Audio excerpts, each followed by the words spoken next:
क्या आप जानते हैं कि सबसे पहले हिंदुस्तान को हिंदू राष्ट्र बनाने की बात किसने की थी? या क्या आप जानते हैं कि अभिनव भारत, हिंदू महासभा और आरएसएस में ऐसा कौन व्यक्ति था जो तीनों की स्थापना में जिसका योगदान रहा हो?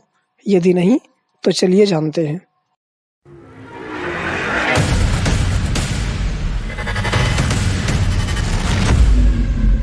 गणेश सावरकर, जिन्हें हम बाबा सावरकर के नाम से भी जानते हैं। इनका जन्म 13 जून 1879 को महाराष्ट्र राज्य के नासिक के पास भागपुर में हुआ। बचपन से ही ये भारत को आज़ाद कराना चाहते थे। इन्होंने अपने पिता जैसे ही तलवार और बंदूक चलाना सीखा। बाद में इनकी रुचि धर्म, योग और जप तप में गई। एक बार तो वो संन्यास लेने की सोचने लगे, लेकिन जब प्लेग में उनके पिताजी की मृत्यु हुई तो छोटे भाई बहनों की शिक्षा दीक्षा का भार भी उन्हीं पे आ गया और उनकी यही इच्छा पूरी नहीं हो पाई। 1904 में इन्होंने विनायक सावरकर जी के साथ मिलकर अभिनव भारत की स्थापना की और बाद में जब विनायक सावरकर जी इंग्लैंड चले गए तो अभिनव भारत का सारा काम बाबा सावरकर जी ने ही देखा। वीर सावरकर जी की जो वहां से रचनाएं आती थी उन्हें प्रिंट करवाते थे और यहाँ बांटते थे। अभिनव भारत का काम संभालते थे, उसके लिए पैसे इकट्ठे करते थे। इसी क्रम में 1909 में नासिक के कलेक्टर AMT जैक्सन को अनंत कान्हेरे जी ने मौत के घाट उतार दिया।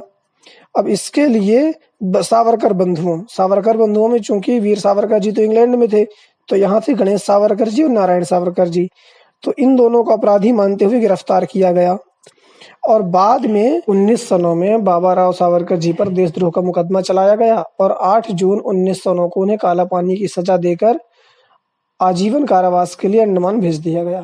अंडमान में जब इन्हें काला पानी की सजा हुई तब बाबा राव जी ने कहा कि मत कहो इसे काला पानी, तुम सुनो यहाँ के धरती के कण कण में गाथा बलिदानी। बाद में इन्हें 1921 में वहां से भारत लाया गया और 1 वर्ष साबरमती में रहने के बाद 1922 में रिहा कर दिया गया।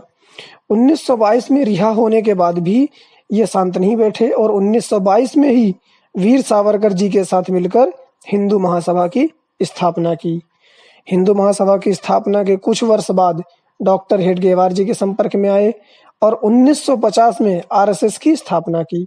सावरकर जी भी आरएसएस के प्रचार में लग गए और बाद में बाबा राव जी ने अपने पुराने संगठनों को इसमें विलय कर दिया और हेडगेवार जी के संपर्कों को मजबूत करवाने में भी योगदान दिया।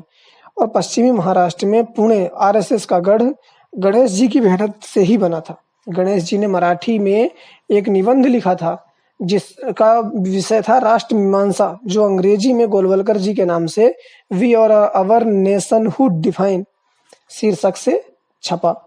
गणेश द्वारा लिखित इस निबंध में ही आरएसएस की मूल अवधारणा स्पष्ट हुई, जिसमें भारत को पहली बार हिंदू राष्ट्र गणेश सावरकर जी ने ही कहा था। बाबा राव जी हिंदू राष्ट्र और हिंदी के समर्थक थे। विनायक दामोदर सावरकर जी के साथ बाबा राव को भी हिंदू राष्ट्र की अवधारणा देने का श्रेय दिया जाता है। बाबा राव ने ही राष्ट्र मीमांसा लिखी और उसमें हिंदुस्तान को हिंदू राष्ट्र के रूप में स्थापित करने की बात कही। अंग्रेजी राज के खिलाफ सशस्त्र क्रांति और विद्रोह की जबरदस्त समर्थक थे बाबा जी। इन्होंने युवाओं को हथियार बांटे और अंग्रेजी राज से लोहा लेने का संदेश दिया। बाबा राव जी ने अनेक पुस्तकें भी लिखी और कुछ पुस्तकें इन्होंने दूसरे नाम से भी छपवाई, जैसे दुर्गानंद नाम से उनकी एक पुस्तक छपी, इंडिया एज अ नेशन, जिसे सरकार ने बाद में जब्त कर लिया। इसके बाद जब श्रद्धानंद जी और राजपाल जैसे हिंदू नेताओं की मौत होने लगी और इनकी हत्याएं होने लगी, तब इसकी बदला लेने की तैयारी भी कर रहे थे, लेकिन ये इनका बदला पूरा नहीं हो पाया और इसकी आज तक जानकारी भी नहीं लगी लोग किसी के भी हाथ कि ये बदला क्यों नहीं ले पाए। बाद में 16 मार्च 1945 के दिन बाबा राव जी का निधन हो गया और महाराष्ट्र के सांगली शहर में इनका स्मारक भी बना हुआ है।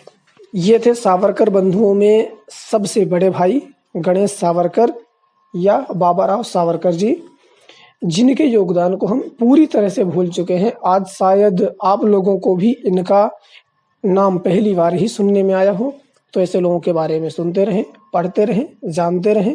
जय श्री राम। धन्यवाद।